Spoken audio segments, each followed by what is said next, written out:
During the pandemic, mga kababayan ko, 2018, mga kababayan ko, aba, mga kapatid, bumira pa ulit ng 141 billion pesos.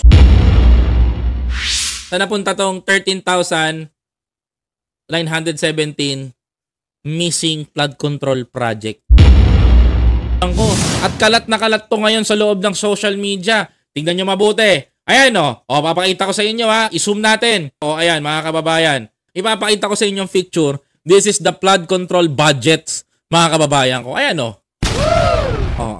2014, 2015, mababa pa ang pagkuha ng flood control budget. Yes! Pagdating ng 2016, mga kababayan ko, tingnan nyo mabuti, 2016,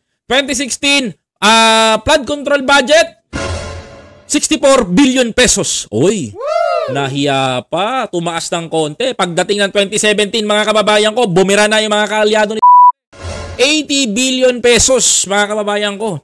During the pandemic, mga kababayan ko, 2018, mga kababayan ko, aba, mga kapatid, bumira pa ulit ng 141 billion pesos. Ang galing naman, mga kababayan ko, pandemic lang ha, nakakuha pa ng pera. Pagdating naman ng 2019, 133 billion pesos. Aba, lupit talaga mga kababayan ko. Pagsapit naman ng 2020, mga kababayan ko, 90 billion pesos, mga kababayan.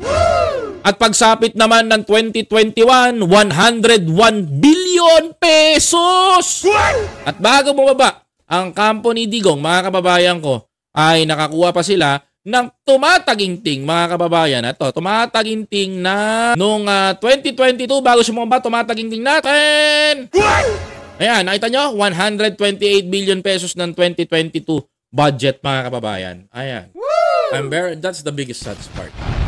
Magkano nakuha nila, mga kapatid? Overall total is, kumakaway ang computer ko O, total niyan ay, ayan.